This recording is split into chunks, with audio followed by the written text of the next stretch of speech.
Buenas noches, hermanos.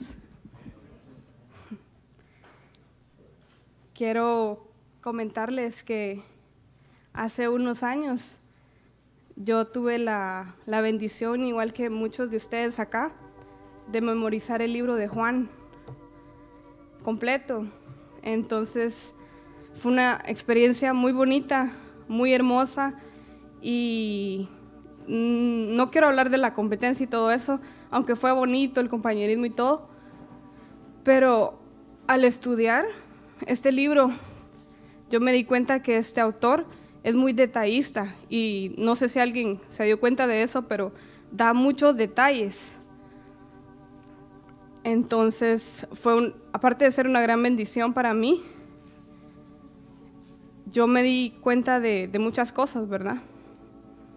Entonces, a pesar de que por 2 años estuve estudiándolo, citándolo, leyendo, y los concursantes aquí no me dejarán mentir, pero cuando uno quiere ganar, uno ve cada detalle, cada palabra es importante, porque uno piensa que de ahí va a venir una pregunta. Entonces uno estudia con más interés la palabra. Hace unos días yo estaba leyendo otra vez el libro de Juan, y yo me di cuenta de una frase que cuando yo la vi, yo me quedé sorprendida, porque tal vez la cité, la vi y me la memoricé tantas veces, pero yo no me había dado cuenta de algo, era tan sencillo. Y ese es el título del pensamiento que yo traigo esta noche con la ayuda de Dios, pero se los voy a mencionar más adelante. Para empezar, quisiera que me acompañaran a Juan, capítulo 5.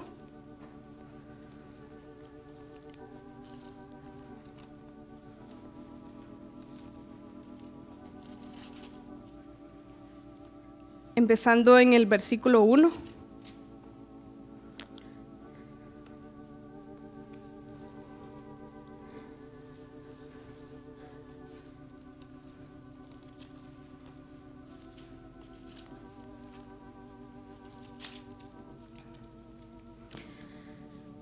Dice: después de estas cosas, había una fiesta de los judíos, y subió Jesús a Jerusalén. Y ahí en Jerusalén, cerca de la puerta de las ovejas, un estanque llamado en hebreo Betesda, el cual tiene 5 pórticos. En estos yacía una multitud de enfermos, ciegos, cojos y paralíticos que esperaban el movimiento del agua, porque un ángel descendía de tiempo en tiempo al estanque y agitaba el agua. Y el que primero descendía al estanque después del movimiento del agua quedaba sano de cualquier enfermedad que tuviese. Y había ahí un hombre que hacía 38 años que estaba enfermo. Cuando Jesús lo vio acostado y supo que llevaba ya mucho tiempo así, le dijo: ¿quieres ser sano? Señor, le respondió el enfermo, no tengo quien me meta en el estanque cuando se agita el agua, y entre tanto que yo voy, otro desciende antes que yo. Jesús le dijo: levántate, toma tu lecho y anda. Y al instante aquel hombre fue sanado, y tomó su lecho y anduvo, y era día de reposo aquel día.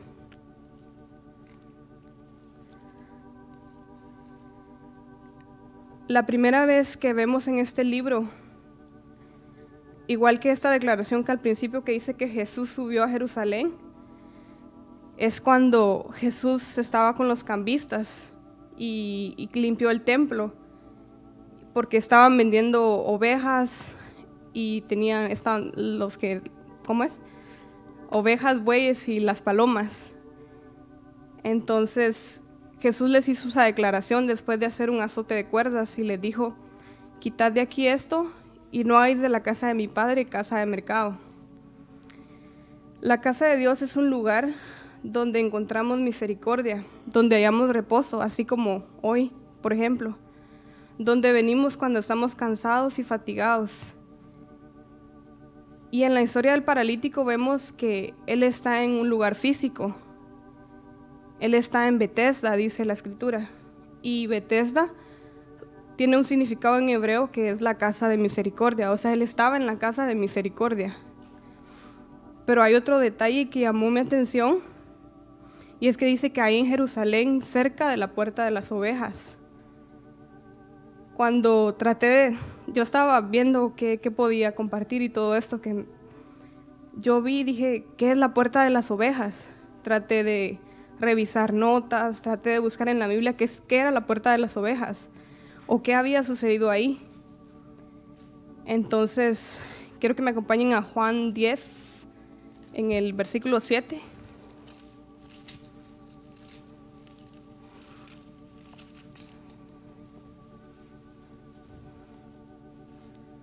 Volvió pues Jesús a decirles, de cierto digo, yo soy la puerta de las ovejas.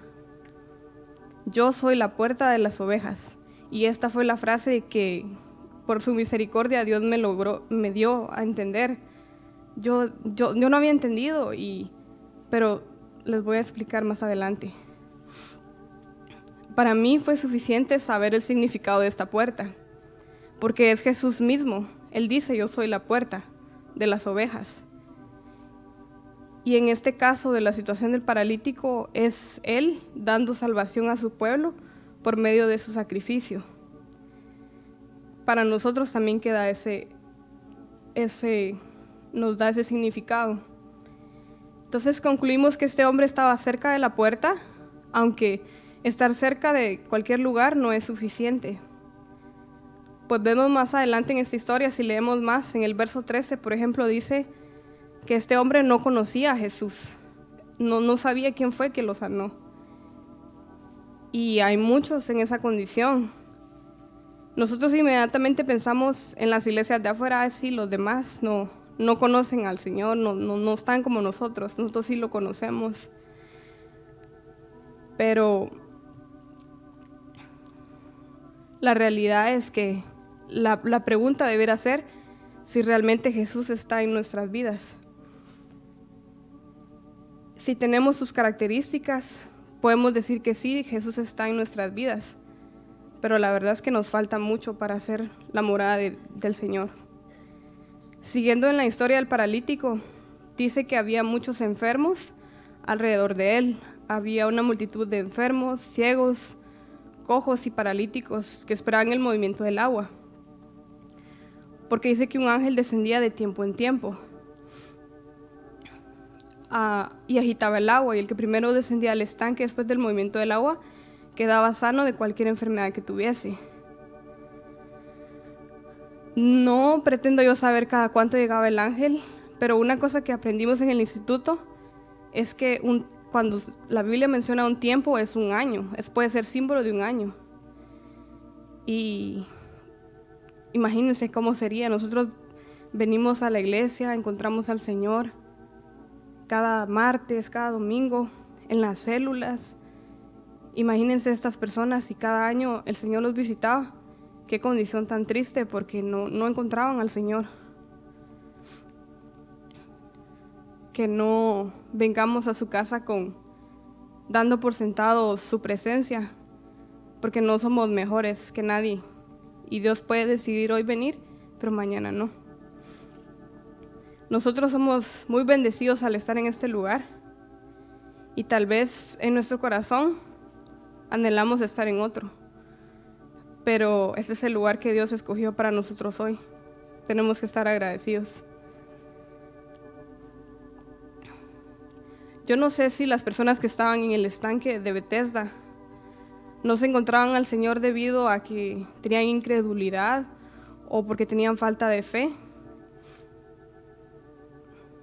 Pero lo mismo que les decía, ¿verdad? A veces damos por sentada su presencia y menospreciamos su mesa por a veces el vaso que Dios usa, o porque no nos gusta, o porque estamos con nuestras ideas. Pero que nuestra adoración sea como la de Jesús cuando Él tenía celo por su casa, y que valoremos los tiempos que Dios nos da aquí. Volviendo a la historia del paralítico, dice que este hombre le tomó 38 años ser sanado de su enfermedad. Y yo no sé qué se siente eso, pero estar postrado en un lecho durante 38 años, yo creo que es una cosa difícil. Yo recuerdo no pretendo decir que yo sé qué sentía él, pero hace años a mí me dan como dolores siempre en el abdomen y hasta el día de hoy todavía no se ha quitado eso. Me han hecho exámenes, no sale a la luz qué es, y unos dicen una cosa, otros dicen otra, pero yo no digo que sea lo mismo, pero yo me recuerdo cuando fue la primera vez que me dio este mal. Yo tenía 14 años, entonces si hacemos cuentas al día de hoy es bastante tiempo. Entonces lo que yo veo es el tiempo, ¿verdad? Este hombre estuvo 38 años con su situación difícil, pero yo no vine aquí a contarles que estoy mal o algo, sino que es para darles una idea, ¿verdad? Para que entiendan más o menos. Y una situación como la de este hombre, solo Jesús la puede sanar, solo Él la puede resolver. En Juan 5, verso 6 dice que cuando Jesús lo vio acostado y supo que llevaba ya mucho tiempo así, yo no sé si a Jesús le dijeron: mira, Señor, este paralítico tiene 38 años de estar así. Porque la Biblia no lo menciona, pero Jesús nos conoce desde que estamos en el vientre de nuestra madre. Yo creo que la Biblia no exagera al decir que lo vio y supo que llevaba ya mucho tiempo así. Porque desde antes de la fundación del mundo, Él ya sabía cómo somos, y aún así, siendo como somos, Él decidió amarnos. Otro personaje a quien Jesús lo impresiona con un decir así como el paralítico, es a Natanael. Versículos atrás en el capítulo 1, verso 47, no lo vamos a leer, pero yo creo que se sabe en la historia. Cuando Jesús ve a Natanael, le dice: he aquí un verdadero israelita, en quien no hay engaño. Y Natanael se ha de haber quedado pensando: bueno, ¿será que yo soy un verdadero israelita? Pero él le dice: Señor, ¿de dónde me conoces? Y él le dice: cuando te vi debajo de la higuera, antes que Felipe te llamara, yo te vi.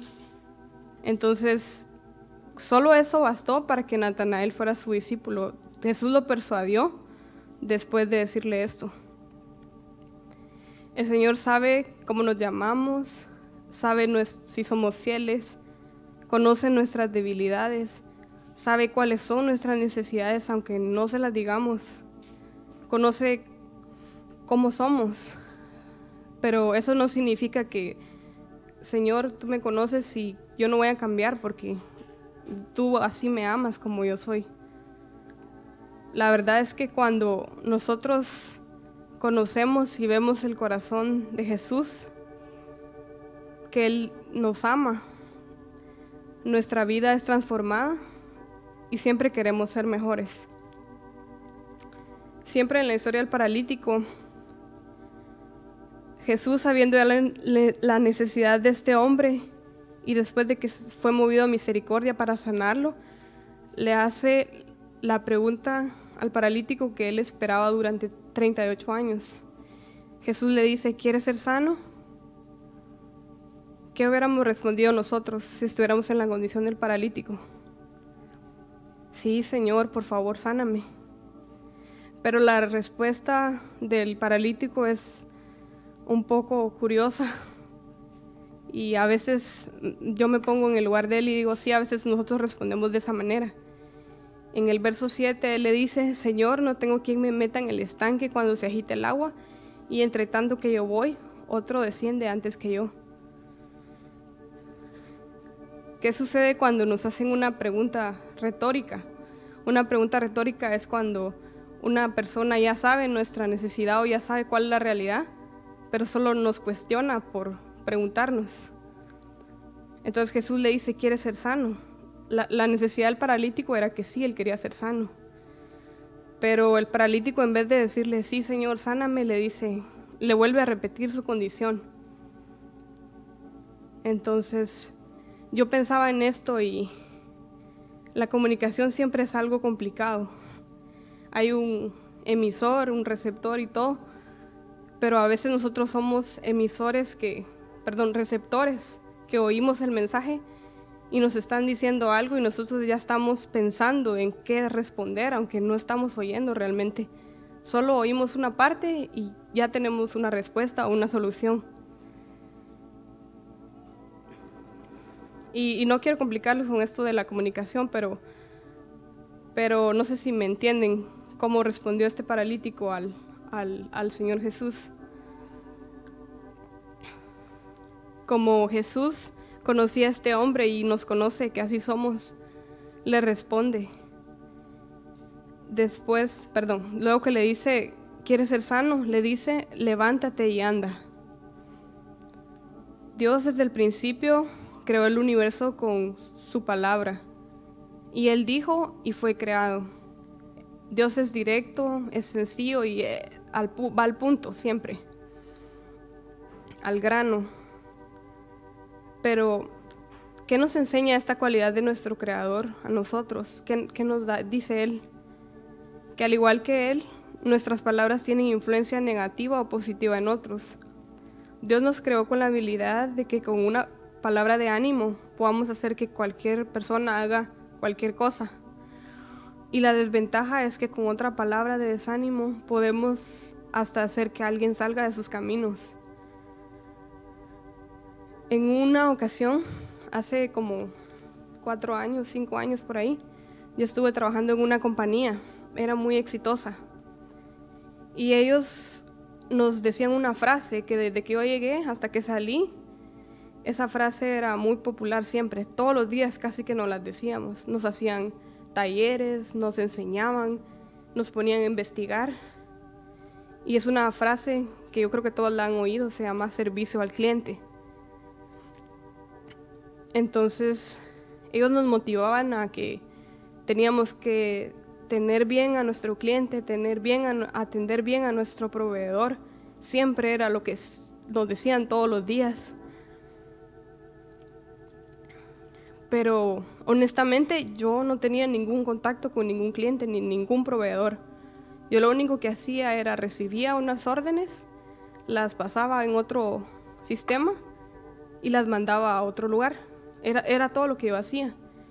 Cuando yo empecé a trabajar ahí dije, qué raro. De plano en el futuro me van a dar un trabajo donde yo tenga contacto con clientes, porque ahorita yo no tengo clientes ni proveedores.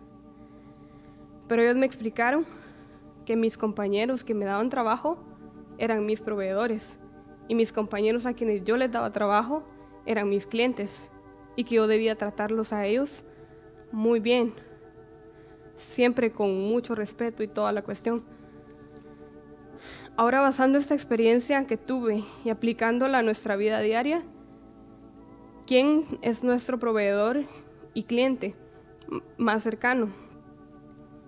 ¿Será que es nuestra pareja y nuestros hijos? ¿Será que son nuestros hermanos en la iglesia? ¿Será que son nuestros compañeros en el trabajo? ¿Será que como esa empresa que hace cualquier cosa para ganar clientes y lo que sea por obtener beneficios de los proveedores, estamos haciendo lo mejor que podemos para tenerlos contentos? ¿O será que nos da lo mismo y ni sentimos cuando los lastimamos?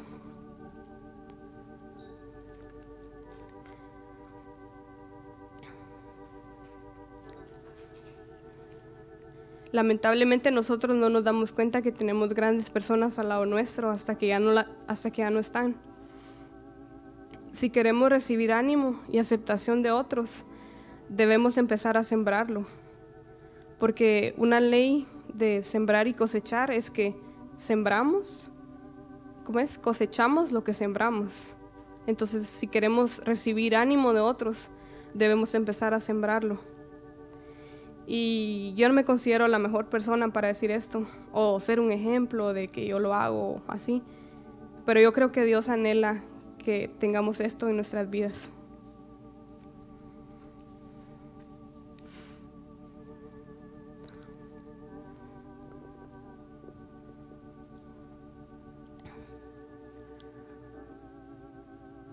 A veces nosotros esperamos que Dios descienda o del cielo nos diga, bien, lo hiciste bien, pero no es que Dios no pueda hacerlo, pero Dios dejó criaturas hechas a su semejanza, para que unas a otras se animen y para que nos demos consuelo en momentos difíciles y para que nos felicitemos cuando todo está saliendo bien. Pero nosotros lamentablemente no usamos esta virtud que Dios nos puso en nosotros, sino que somos muy fáciles para desanimar a otros o para descalificarlos. Yo me acuerdo que cuando yo era niña, tenía tal vez unos 6 años, una persona me dijo: mira, tú eres muy buena para esto. Y yo no quiero jactarme ni nada, pero esa palabra que esa persona me dijo abrió muchas puertas y abrió situaciones y todo, que yo diría que el día de hoy, por esa razón, Dios me tiene aquí. Es una de las razones por las cuales yo estoy muy agradecida. Otra persona a quien yo aprecio mucho también, siempre cuando yo le pregunto: mira, ¿y cómo estás?, siempre me responde: más que bien. No me dice solo bien, solo me dice más que bien. Y yo pienso, ¿será que sí está más que bien? Y a veces no estamos más que bien, ¿verdad? Estamos un poco mal. Pero esta frase yo creo que significa no que no vamos a tener problemas o adversidades, pero la actitud en cómo la recibimos, la vida, eso va a determinar cómo estamos. En otra ocasión yo me acuerdo que estaba en el instituto, era en diciembre más o menos, y en ese tiempo todos salen de vacaciones, se quedan pocos internos y los que se quedan ahí les toca hacer de todo: cocinar, limpiar, todo lo que se surja hay que hacerlo. Entonces yo estaba trapeando el gimnasio porque iba a haber servicio. Generalmente eso lo hacen los hombres, pero como no había que hacerlo. Entonces yo me acuerdo que no tenía muy buena actitud, estaba cansada. Y me vio un compañero y me dijo un verso que hasta el día de hoy yo no lo olvido porque me animó mucho. Y quiero que vayamos ahí. Está en Proverbios 22-29.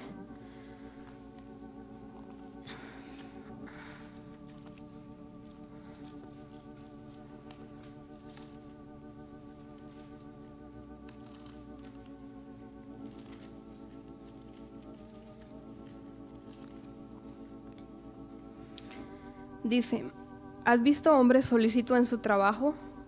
Delante de los reyes estará, no estará delante de los de baja condición.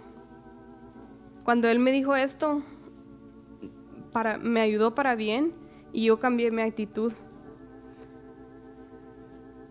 Nuestras palabras pueden hacer que otros se animen a tal punto de hacer las cosas, o pueden también hacer que alguien muera espiritualmente.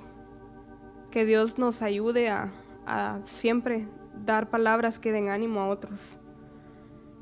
Que no lastimemos a otros con nuestras actitudes.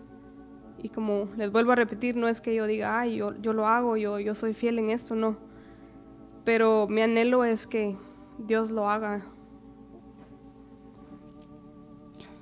Nosotros no sabemos quién es nuestro compañero de al lado. Hoy nosotros lo vemos pequeño, lo vemos que no puede hacer las cosas, lo vemos inferior, pero no sabemos el día de mañana quiénes serán esas personas. Entonces, que por nuestro orgullo o por nuestra falta de paciencia no descalifiquemos a nadie. Hay tantos versos en la Biblia que nos hablan acerca de la boca, de la respuesta, del hablar, de la lengua.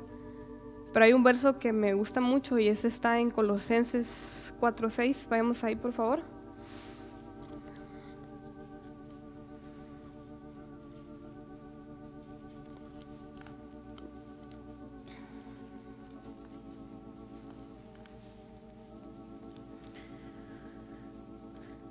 Sea vuestra palabra siempre con gracia, sazonada con sal, para que sepáis cómo debéis responder a cada uno. Regresando otra vez a la vida del paralítico. vemos que no hay registro de que él se acercara a Jesús y le diera gracias, o que lo siguiera, o que fuera un discípulo de él. Es más, por el milagro que Jesús le hizo, los judíos procuraban aún más matar al Mesías.